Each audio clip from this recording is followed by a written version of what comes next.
Merci, bien-aimé de partout aux États en Colanda Bisso. Merci, na Seigneur, pour accorder Bisso temps. Alors, Nzambe Azabomo, Azavi, Ndeyango, Alimi, Moutino sur Azavi. C'est pourquoi, à ce pays, Lélo, tout va partager encore, oh, les alliés pour l'édification de chacun de nous. La fois passée, tout le ça qui comment mettre tout en ordre parce que le temps est comme compliqué. Alors, tu es content de ça sur la fin du temps. Motoye va te comme une attente à Souka, il est Mozani. Et je crois que tout à l'heure qu'ils sont ensemble dans ma commune.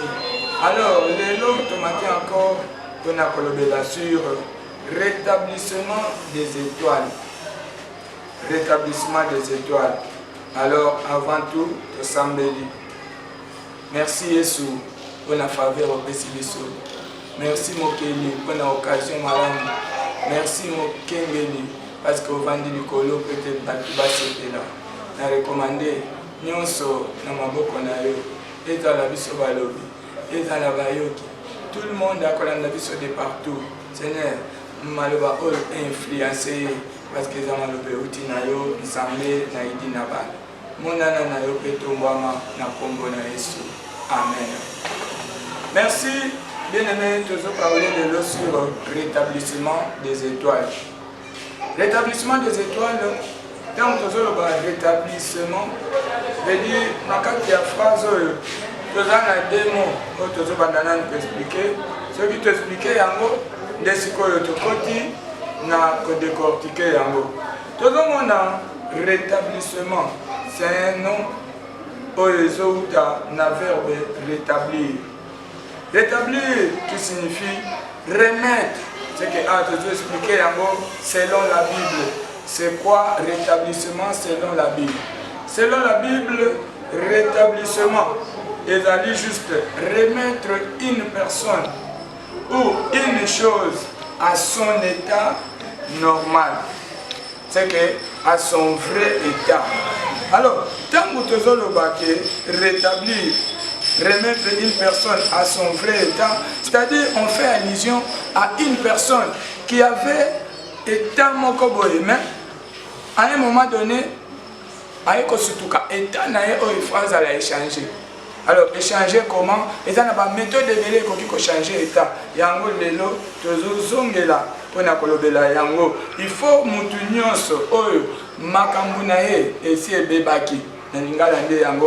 C'est que makambo bebaki alors kozongisa oyo bebaki na nzela na yango nini ekoki kozala beba tomona bande komsusu akozala zaka kosambela akosambela trop mais vie ba déception aye kokoma déçu alors vie de prière elongwe c'est que toloba que vie de prière à motoyo et baby c'est pourquoi même vie de prière, il faut la rétablir. Parce qu'il n'y a pas tant le temps de la fin. Et ça va un moment où ceux qui montent, on s'est donné la propriété. Bien aimé, on peut surtout vie à ma belle, kangio, on peut la coûter la mesure, il y a pour quitter. C'est pourquoi, même vie de prière, il faut la rétablir. Même la relation, il faut la rétablir. C'est pourquoi nous parlons sur le rétablissement des étoiles. Et là, on est tout ça, le rétablissement de yango. C'est que et là, on est remettre yango dans l'état normal et d'aller juste les étoiles. C'est quoi une étoile selon la Bible? Selon la Bible, l'étoile, c'est une capacité que Dieu a donnée à chacun de nous, afin que sur terre, qu'il mène une vie stable. C'est que pour nous mener une vie stable, nous avons étoile. Étoile de la capacité. Alors, tout le monde a ce qu'on nous avons cause à la tinda qui est quoi à s'appelle. Mais tant qu'on a commis na mokili, a commis na vie à ma bé, c'est que étoile n'a un des problèmes. Il faut étoile on est à la rétablir. Ce qui a un zongi na sens na yango normal stabilité na vie à mon côté. Alors, Bible les Sabiso na 3 Jean. Chapitre 1er, parce que Zaka na chapitre moko, verset 2. Alors, je souhaite que tu prospères à tous égards. C'est que pour Nzambe, pour ça na ezali mutu ezo sambela ye. à prospérer, à la vie à malam.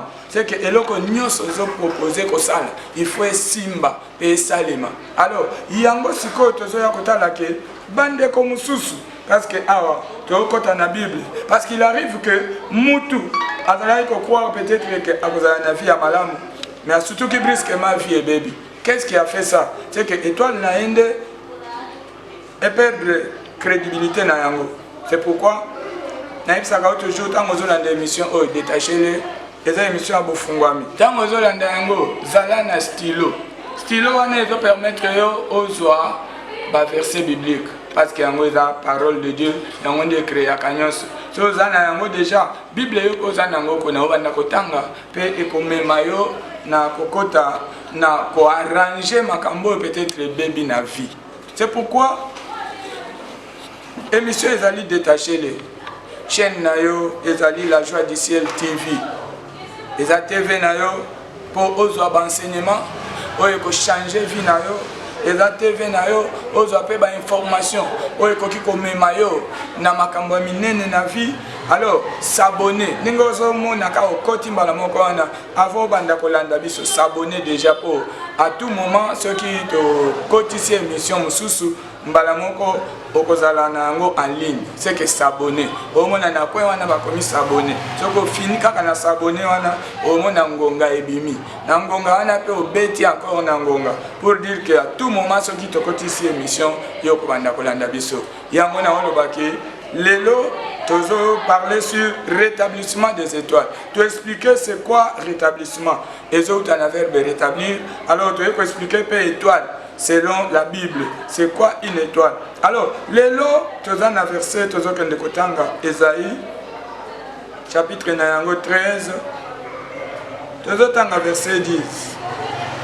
Dans la version biblique Ezali la parole vivante, la parole vivante.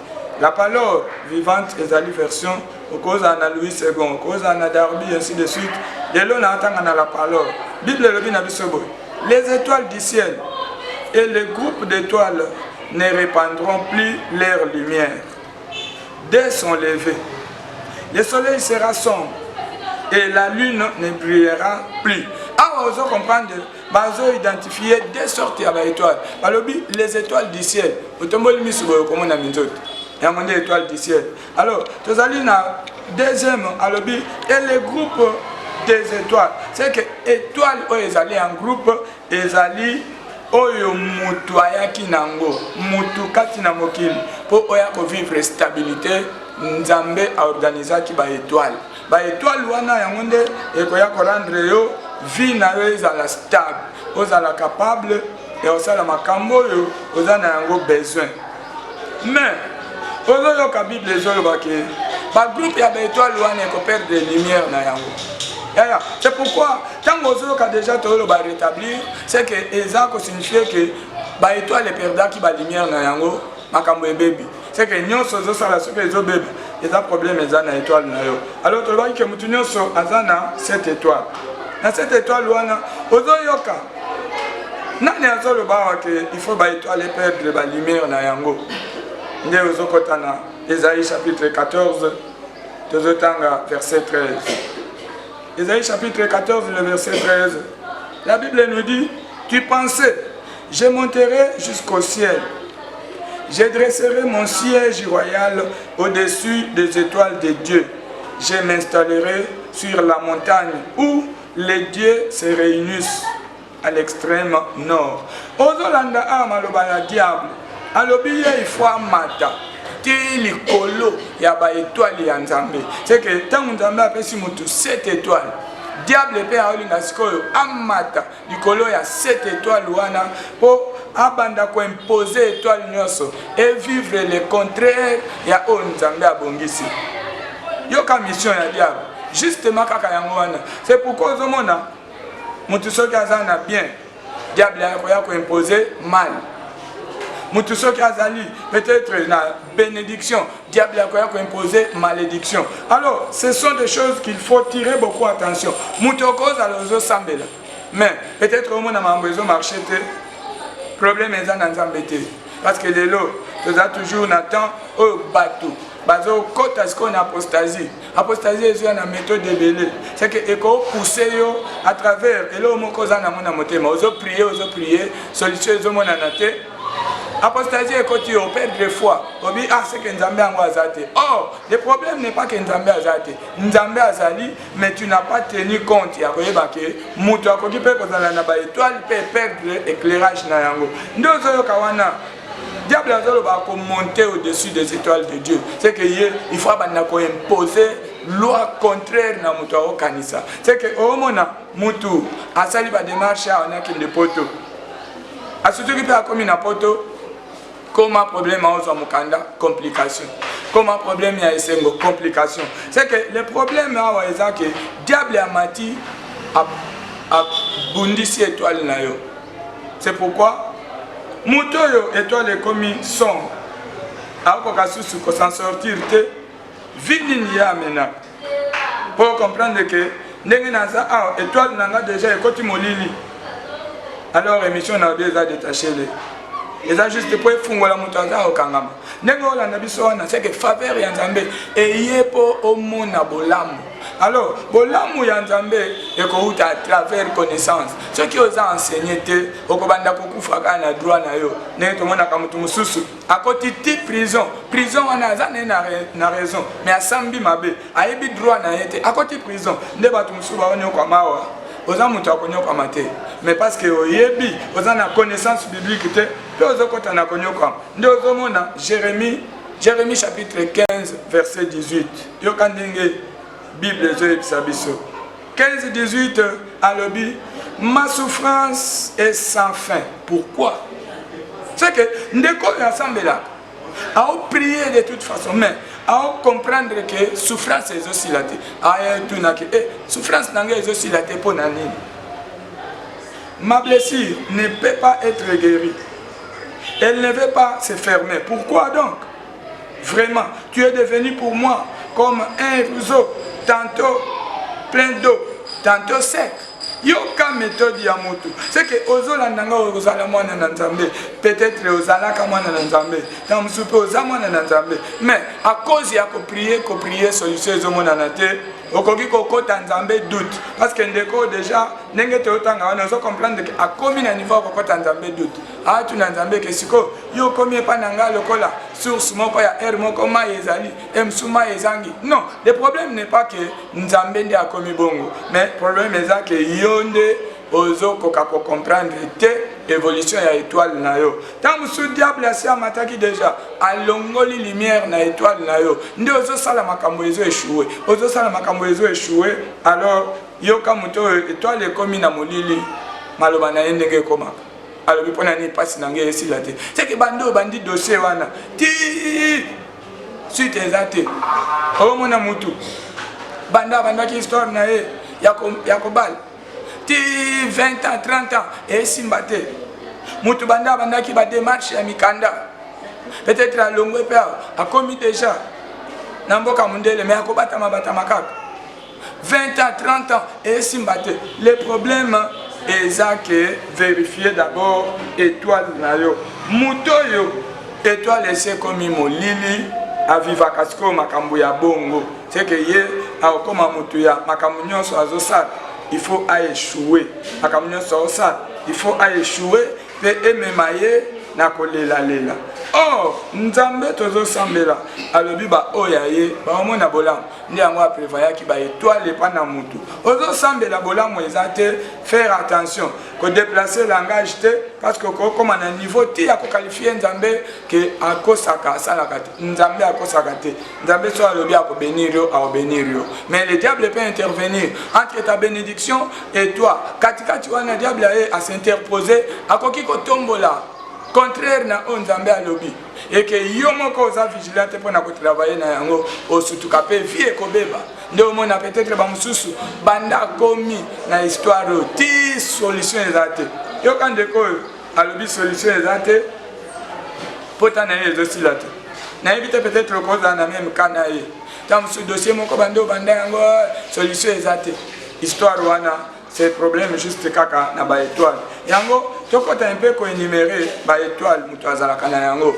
comme ça to banda ko balancer étoile moko moko o comprendre ce qu'on vit na yo mambu yo zo vivre o comparer yango na parole de Dieu parce que tout a été créé par la parole ningo olanda biso wana eza juste pour ceux qui kaka conscience na yo et se retrouver mbala moko zo prier na biso ensemble ténèbres ne se zolongo toza na chaîne zo mona wana eza la joie du ciel TV soko s'abonner déjà pour banda kolanda biso à tout moment et ceux qui peuvent en avoir besoin ko benga numéro na biso ngwana eza na C c'est que 099 140 56 36 eza WhatsApp na WhatsApp wana okoza voice okoza c'est que n'importe quelle méthode de utiliser pour atteindre biso na numéro wana ko atteindre biso ngwana eza na C je crois tala ngo bien 099 140 56 36 eza WhatsApp na biso alors tolingi to énumérer un peu ba étoile.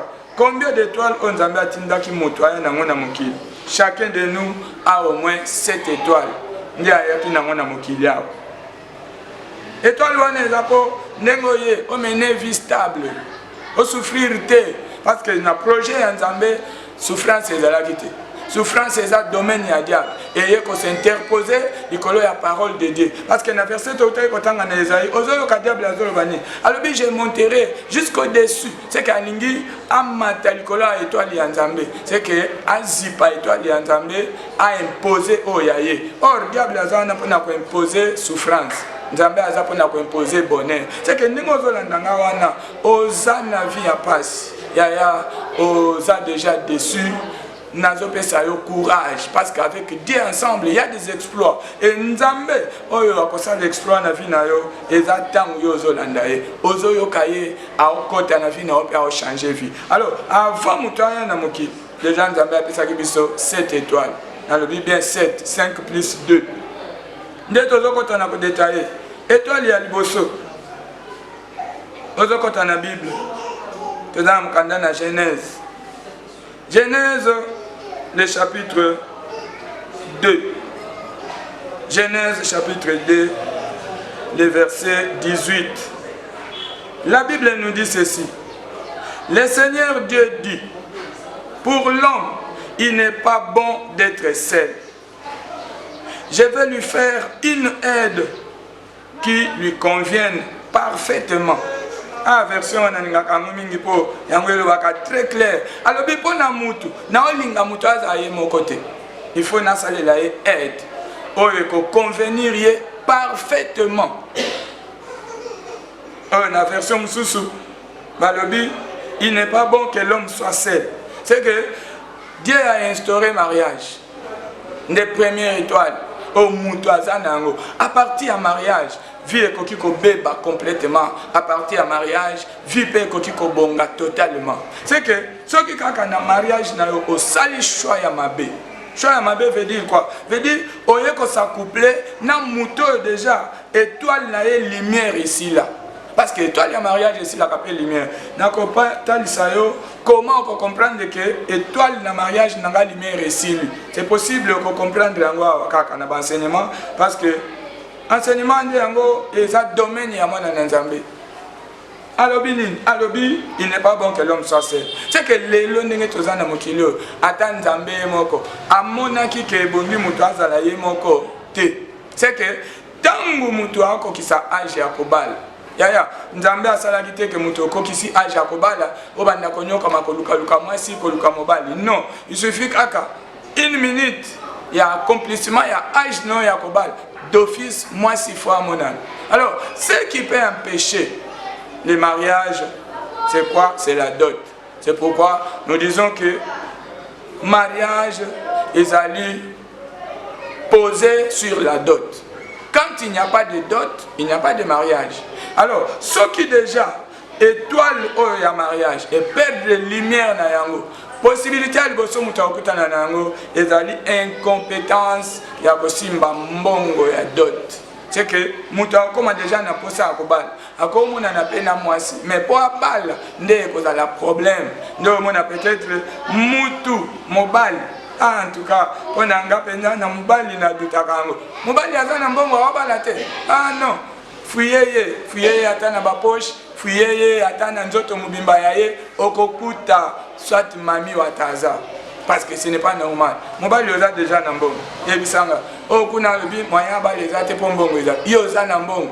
Oza pe na capacité batu bazali, batu veut dire basi. Oyo ko ba. Les lois to lobi. Lokola déjà na forme wana parce que oza payé impôt. Impossible mutu aza déjà na mbongo. Na mboko na moni kutu handicapé.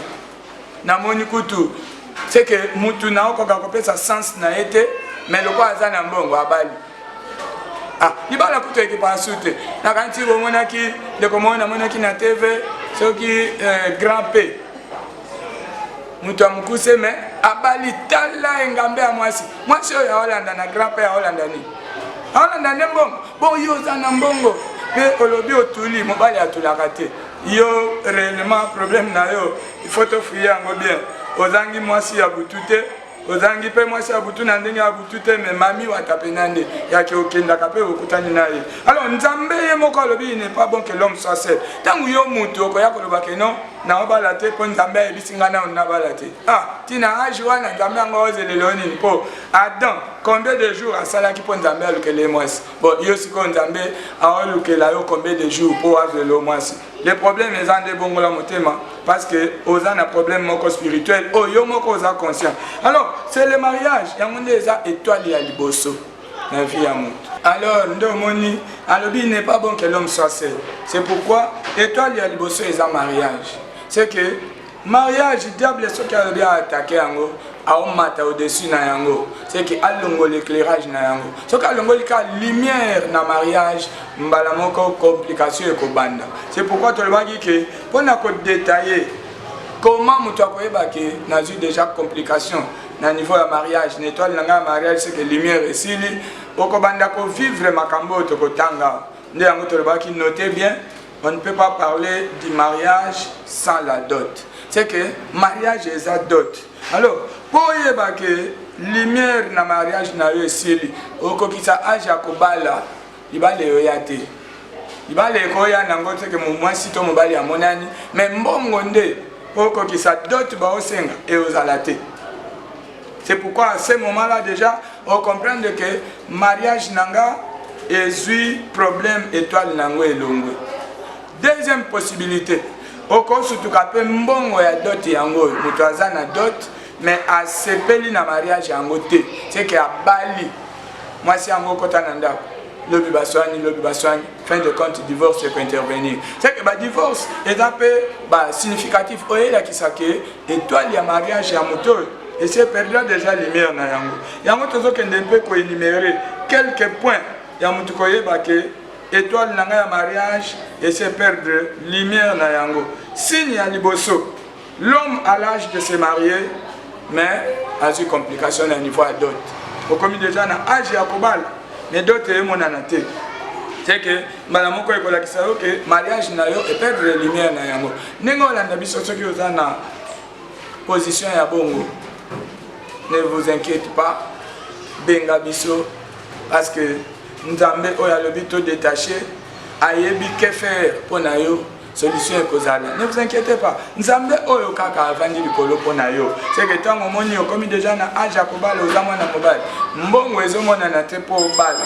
Alors ezotalisaka ke complication eza na niveau ya dot ezali pamba te eza kaka nde lumière ya mariage na yo esi esili. Bien-aimé na yo ki nzela biso nanu tozo enseigner. Après au Kobenga, benga biso surtout en WhatsApp wana ceux qui message Tinda et Goya parce que on me quand même parler sur la parole de Dieu. Mutunyo soit dans la bilembo à comprendre que déjà étoile nangé bungisi lumière na yango. C'est que oya comme on a mutuna âge à kobal. Âge déjà kobal les ala. Ce âge wana koki d'office il faut bal. So moni mbongo bandi ko compliqué yo. Eze le mbezo la kisake mariage na yo. Lumière elongwa. Nani akolongo la lumière tokopesa yo 5 portes d'entrée. Oyo koti saka malheur pour lumière elongwa na vie. Alors, deuxième possibilité, okuta mutu présence ya dot yango yo. Mais mariage est simbité. Aye a pesi penda dot bo. Ba déjouer, ndenge ba déjouer ki Samson. Ake a pesi dot belle famille Amélie. Ba déjouer ki encore Jacob. Ake a pesi dot. Alobi aobala Léa.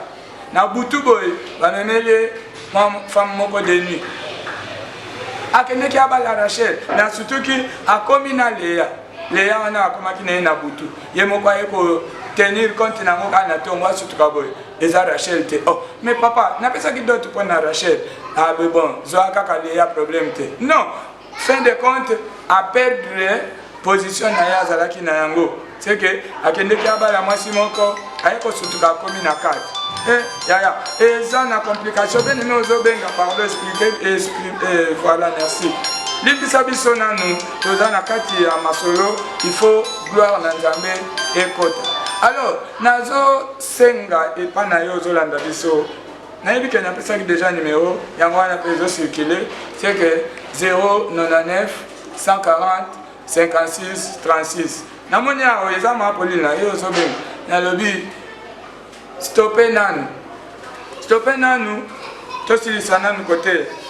Alors Nzambe apesi mutu capacité soki age ya kobala ekomi il faut bala mais age ya kobala ekomi dote ezomonana te ebaki eza complication mosusu mpe age ya kobala ekomi omoni mpe mwasi ye wana omoni mpe mwasi ye wana. Alors mwasi yango opeseli ye dote baparent belle famille bameli yo mbongo nde tobandeki koloba ke bamelaki Jacob apesi mbongo jusqu'à ce que aye ko se retrouver mariage ekoti complication. Or il fallait qu'il travaille d'abord à comprendre que étoile nanga mariage cause un problème mais il a se donner à se laisser faire à surtout qui a commis polygame. Or la polygamie liboso ya Nzambe oyo biso tozosambi eza autorisé te. Bon soki polygamie eza autorisé te bon kaka mariage ya mobali na mobali na mariage ya mwasi na mwasi mariage ya mutu na mbwa mais eza babiloko oyo Nzambe azo déconseiller yango mutu soko za na possibilité ya bongo yebaki lifelo eza ouvert mpona yo. Alors troisième possibilité ya mutu a comprendre que ndenge naza awa mariage nanga lumière esili okende kokuta dote eza te me bato baovivre ensemble bakompeti na niveau ya bana baboti bana mais dote epesama te c'est que eza d'office complication oyo ezotalisaka lumière na mariage esila. Alors beaucoup d'asco vont se retrouver bongo mais choix eza te parce que vous avez déjà plongé numéro na biso yango wana benga na numéro wana okozwa voice numéro wana eza WhatsApp so za musika okozwa voice so za kaka toko orienter yo okoma toko prier pour na yo parce que normalement il faut longwa na formule wana. C'est pourquoi ozo kake matin na biso thème na yango ezali rétablissement des étoiles. C'est que étoile na yo cause à laisser bébé perdre forme na yango ténèbres koti na kati que opesi dotité mais okota déjà ndako moko ya libala okomi na bana oboti na yo na mwasi na mobali. C'est possible Nzambe a rétablir étoile wana ya bino ezongela po soki botiki yango kaka formule wana na bana boboti Bible le biba oza ba impire. C'est que mutu tango aza impire moyen à créer relation complète na Nzambe ezate c'est que vie na yepe ekobeba parce que yete tango pe akoma na niveau ya kobala complication kaka ekozala. Alors quatrièmement ozoya kokuta na ndenge ezokende mutu capacité déjà ya kobala ekomi mais wapi mwasi yango akobala wapi mobali yango akobala. C'est que exemple kotalisa ke mariage na yo étoile wana esi problème. Cinquième okuta mutu akutani na chéri moko boye baza marié ka bango mibale na balabala baparent bayebani te mais tie na balabala okuta mwana mobali abetaka mwana mwasi oyo akuta na boa abeta ye na balabala afinga na baparent oyo nanu ye mpe amona bango te bango bayebi ye te mwasi cré na bango bamela te mais aokoma na niveau ya kofingela oyo baparent yo mpe mwana mwasi ya boye okitaki kaka lokola koba azongi na poso. Ah tonton Eric pourquoi ça français eza na monoko mais ozosala makambo ya bato ya français te parce que si réellement français wana ozoloba eza moto aza mayele okondima te bokoma na ye na niveau wana sans la dot. Alors Nzambe oyo na otalisa yo lelo aza kolinga a rétablir yo ezali étoile ebungaki ebebaki déjà et perdaki crédibilité na yango aza capable ya ko rétablir yango. c'est que oya kokuta mutu mususu aye azana mwa musala na ye atali kende naza capable ya kobala amoni pe mwana mwasi ok tokende tozwa facture oyo bobengaka facture wana bakei pe bakomi deux famille evandi bazwi oyo bamosusu baye kochange yango po ke yo facture eza méthode mosusu ezo déshonore totya yango ata liste bon liste yango eza liste yani kaya biloko ya kosomba eza nelo mosusu na kati te seke ekokani kaka na facture nde oyobangaka peut-être baolobaki ozoteka mais en réalité ozoteka kaka mpo soki bapesi yo mbongo nango te bon oyoteka te omona bayaka o de belle famille bakei kodiscute facture boyokakola lokola moto atie mokate na nga o 600 alobi te eza mwa moke omoni te koto eza mwa moke 300 oyo alobi mokate ya boye mpenza na mboka o 300 400 ti seke eza kaka vente alors okokuta moto akomi mpe azwi facture wana bapesi ye aokende wana très sûr que dans 2 mois naozongela nzokaka ndenge ya longwe wana kope katani kota abandeli kozwela mbongo nde papier oyo ekoya kovanda na ndako 2 ans 3 ans 5 ans 10 ans soni eleki ya bino tokende tochange mosusu bake mpe bachange encore aye susu avandi nango seke okuta bato baza kose faire passer batemps inutilement bazodemere ensemble mais croyant ke tokobala na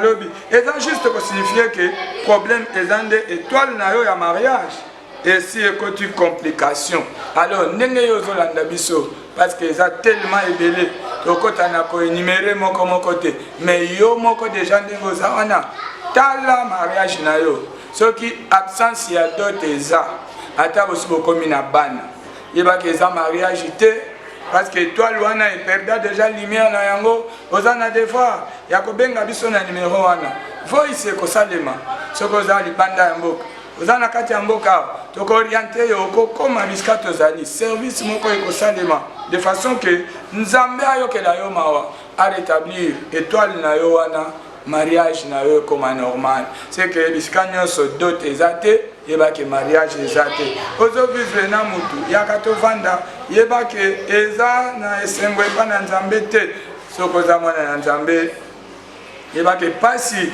ekobanda kocontinue alors bato ya bongo bayaka kovivre nini na vie na psaume je crois oza na stylo kolemba kokoma te parce que photo talisaka yo yango okomaka ere moko yo moko ovanda otanga psaume chapitre 69 tozotanga le verset 11 alobi quand je pleure et quand je gêne des gens continuent à m'insulter. C'est comme si c'est les gènes qui maturent la souffrance. Mutu tango ozo vivre ke oza en dehors projet ya nzambe makambo nzambe abongisaki mpo na yo ozo vivre libanda na yango ata oza na kati ya kogene ata oza na kati ya kosambela soni ekosila te. Pourquoi? Parce que mutu akolongola osoni nde nzambe soki nzambe a intervenir te soni moyen elongola eza te. C'est pourquoi omoni tomeki mpe kostope na kote ya mariage tosukeli wana yo bakisa ba oyo etikali talaka soki dot eza te c'est que mariage eza te. Mariage elakisi deux personnes à sexe opposé bavandi ensemble na kati ya ndako moko baza ko se soutenir mutuellement tango bino bavandi ensemble dot eza te yebake mariage eza te c'est-à-dire l'étoile wana ekota déjà ténèbre lumière elongwa tango bino boza ko vivre ensemble mabola en couple mais couple yango na tongo boswani na poka boswani ti fin de compte divorce intervenir yebake eza étoile ya mariage déjà et perdaki lumière nango tango boza na kati ensemble wana tellement que boyebaki te que sosolaki makambo te nde omoni complication esili te. Alors ozolanda biso c'est possible numéro wana benga tokokutana pe tokosolola omoni awo ndeko aogene agenaka aolela pe na kati ya kogene na ye aosambela na méthode nyonso mais auti kaka na gene boye soni ebakisami auti na gene soni ebakisami pour dire que likambo azogénele et trouver solution te.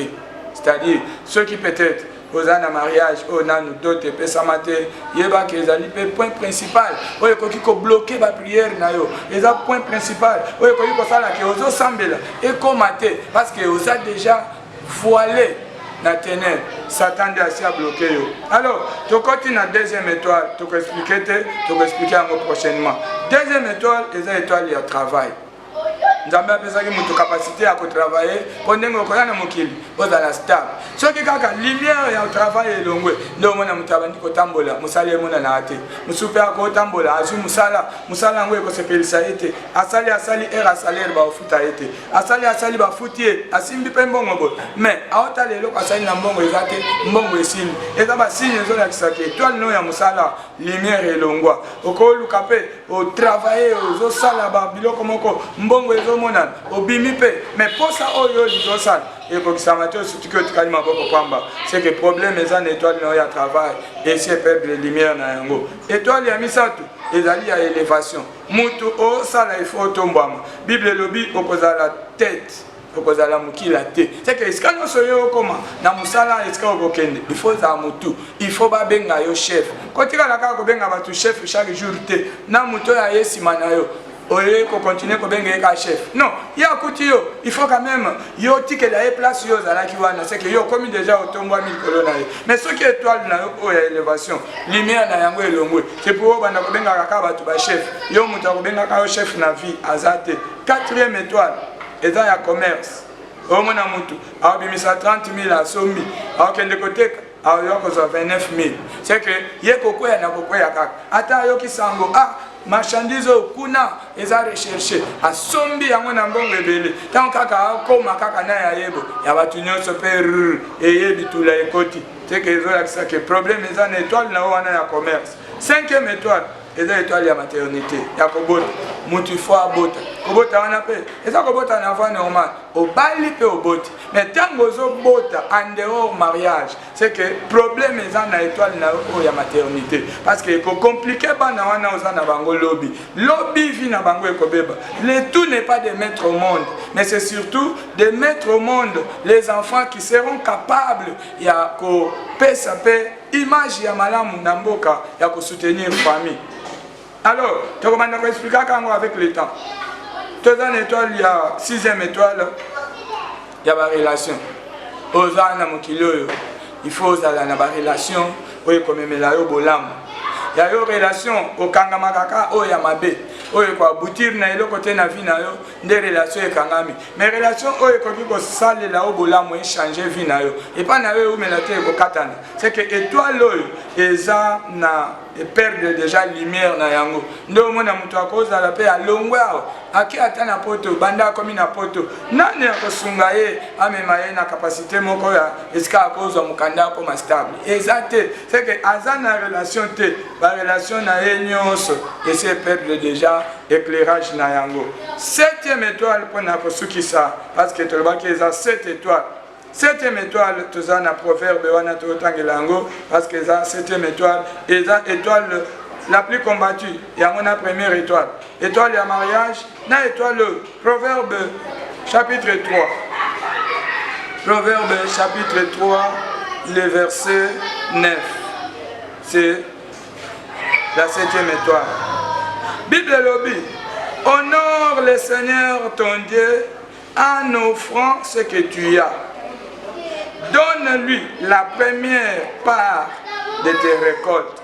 Eza étoile ya kosalela nzambe na biloko na yo parce que Bible lobby tangu yo bandi kosalela nzambe na biloko na yo vie kofungwama nzambe akokita a protéger yo a bénir yo a saleli yo bolam mutu lelo ko sepela il faut nzambe a cha loboko et soki nzambe o sepela na yo te moyen loboko na ye ekota na étoile na yo a rétablir yango ezalate c'est pourquoi ozana devoir ya kosalela nzambe surtout na ba dernier temps o tozali nzambe a linga bato yo ba okota na mozindo na ye ozana ye yepe azana yo mambo ekotambola c'est que nyonso zo vivre wana ba échec na vie et ça va conséquence il y a lumière ezangi na étoile.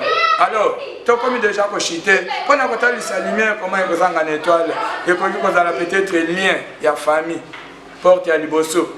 Deuxième porte étoile ko comme na ténèbres à cause ya ba mari pe ba femme de nuit ba visiter yo porte peut-être yo moko fungolaki soit ba famille ba balisi yo étoile ekoki ko perdre lumière na yango à partir à 3e porte o ezali 3e porte ezali okokuta mutu azana mokilo mais na mokili yango ya azali famille comme ici lokola héritier ya eloko moko boye ya bokoko. C'est que tant que vous possédez eloko ya bokoko akobala te eko compliquer ba étoile na ye. Alors yamine oyo ekoki kosala ke mutu akoma na niveau ya koperdre ba étoile ezali oyo ke mutu aolinga kobeir na liloba ya Nzambe te. Eza porte moko principal oyo ke soki efungwami ba étoile nyonso ya mutu ebebi. Soki efungwami ba étoile ya mutu ebebi, alors 5e mpona kosilisa mutu oyo bateka yo. C'est que l'étoile n'a pas comme qu'on dépend de Nabato Basomba. Alors, on va tambola sous imposition na bango. C'est pourquoi bien aimé Olanda qui biso eza chaîne na yo La Joie du Ciel TV et ça n'a pas enseignement n'engo ki kolanda wana. C'est que et soubaka na enseignement te. Tango zo benga problème ozana yango. Quand nous allons prier pour ça, alors au moins il peut changement na yango. Nde sengo ya mwana na Nzambe ko yebake na sambela kanatina. To sambela ka pona lola te ndenge batu bakosaka. Ya Bible lobi batuni Jésus to landi to kozwa nini. Alobi mutu nyonso alandi nga ko bando sanctifier wana se après lola ekoya. C'est pourquoi yo landi tika vina ya se efungwama. Lola pe ezala polele clairo ebeti okoti ana mokile loko nyonso pozana yango au vivre stabilité. Tobondeli kona kusukisa. S'abonner na La Joie du Ciel TV et ali émission na détaché les to sambeli. Yesu ozabomo ozabikamo. Ndeko nyonso alandinga complication na ye à partir à siko déjà et a solution. Étoile na ye comme noir à partir à siko Seigneur soleil levant ça couplé na ye de façon que étoile wana pe et recevoir éclairage aux autres na yo vie fungwama. C'est la moko bolamu loboko na Nzambe monana mwana nyonso ya La Joie du Ciel azali banda ya mboka apambolama azana kati ya mboka apambolama baope nanu bakoti te ntango baokota bapambolama moko na moko a subir influence ya parole na yo oyo eza élévation oyo eza lipamboli mpe oyo eza kimia na domaine nyonso na kombo na Yesu Kristo. Amen. Merci tomonani turasima Nzambe amona yo mpe alongisa yo.